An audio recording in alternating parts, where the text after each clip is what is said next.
story of the Glenwood. Back in 1977, there was a man that lived in Ephrata, PA, in the heart of Lancaster County, Mennonite community. He was a Mennonite man, and he began selling wood stoves and discovered in that there was a need for a wood-burning boiler. There never was any.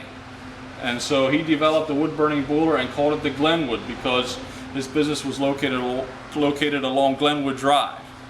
And that's where the name came from. It's actually a unique name. It's actually a fitting name because you notice Glenwood.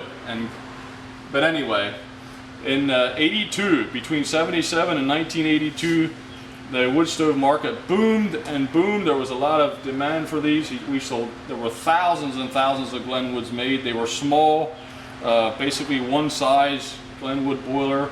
81, there was a bigger size introduced, so there was two sizes of Glenwoods, and they were all residential. There was no industrial Glenwoods made in those years. In 82, oil price dropped, economy went really bad, and interest rates went through the roof, and he sold the business to his manufacturing partner. And in the year 2000, I started working for that company called Penn Manufacturing.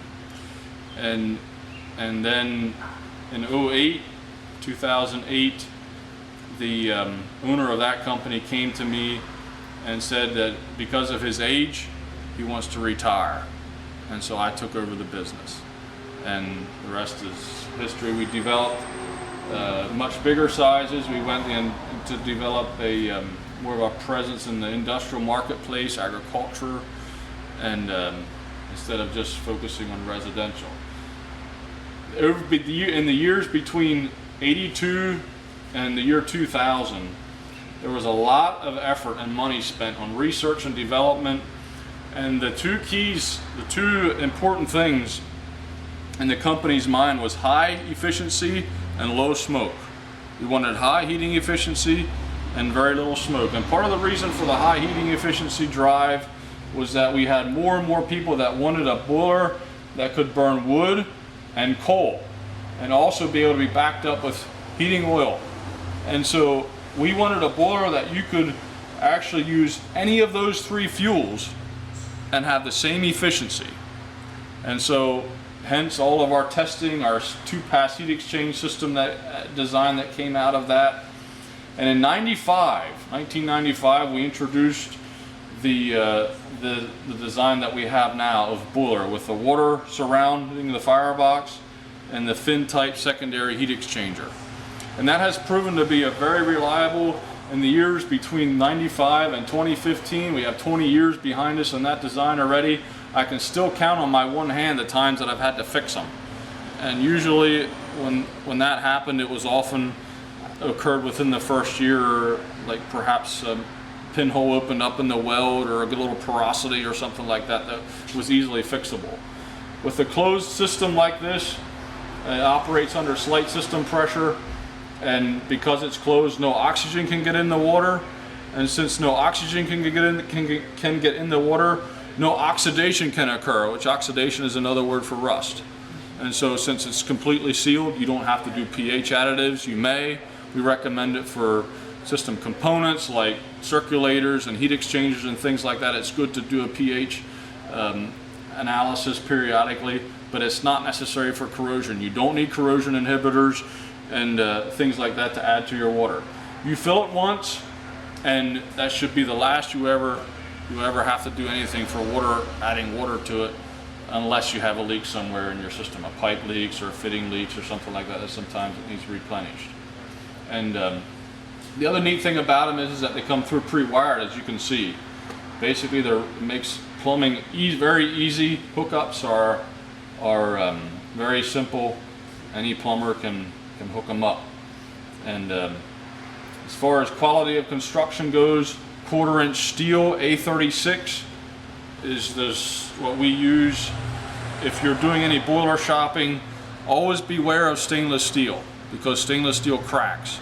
If it's constructed, the firebox is constructed of stainless steel. The only stainless steel we use in ours is the top of the firebox, which is made out of 309 stainless, and that's a 2200 degree stainless. The top of the firebox is subjected to intense heat, and so we want the top to be very well constructed so that it can withstand that heat.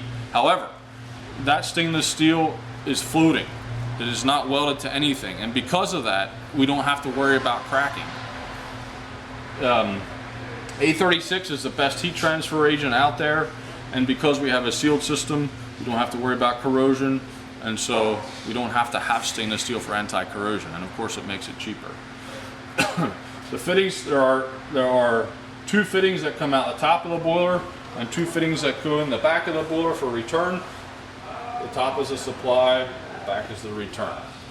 And you can actually run up to, on these big ones, you can run up to 8 1-inch heat zones off of them. So they make them very ideal for an outdoor application heating multiple buildings.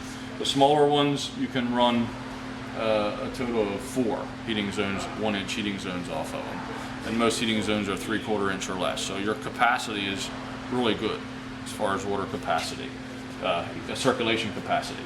Another thing that's unique about the Glenwood is that over the years, we have engineered them so that they have enough water capacity to be able to absorb the residual heat that is still emitted from the wood or coal fire when it's in shutdown mode, so that the water doesn't boil. It's not considered a low mass boiler. But yet we don't have so much water in that it creates a huge demand lag. This is a 1,000,000 BTU, holds 350 gallons of water. And other outdoor boilers that are this size would hold almost 1,000 gallons. And what happens when you have that is that you have a cooling effect on your fire, for one thing, which affects combustion. Another thing is that if your water temperature is at 120 degrees, it might take you an hour to get your water temperature up to 180. And you need heat fast, not an hour from now. So that is a good reason for keeping the water capacity no more than necessary, but of sufficient to keep other issues from happening, like boiling.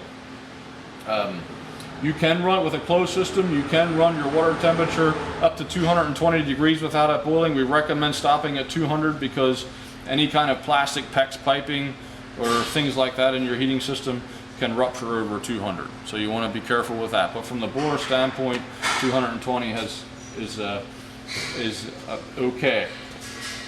Advantages of that is if you have a hot air system in one of the buildings you're heating, and you want to put a radiator in your air handler, for instance, so that you can heat your house with your duct system without having to put water system in your house to adapt to the boiler. Using that kind of a duct coil, your water temperature needs to be above 180 degrees for effective heating.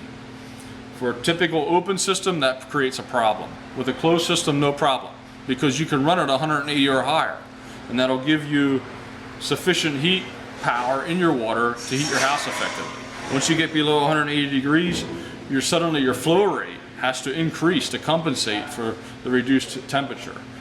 And usually that makes it more expensive. You have to put in bigger circulators, a radiator with bigger piping, and it just creates a whole lot more hassle. So if you can put in a boiler that's a sealed system and can run your water temperature between 180 and 200, you're 10 miles down the road and a lot cheaper.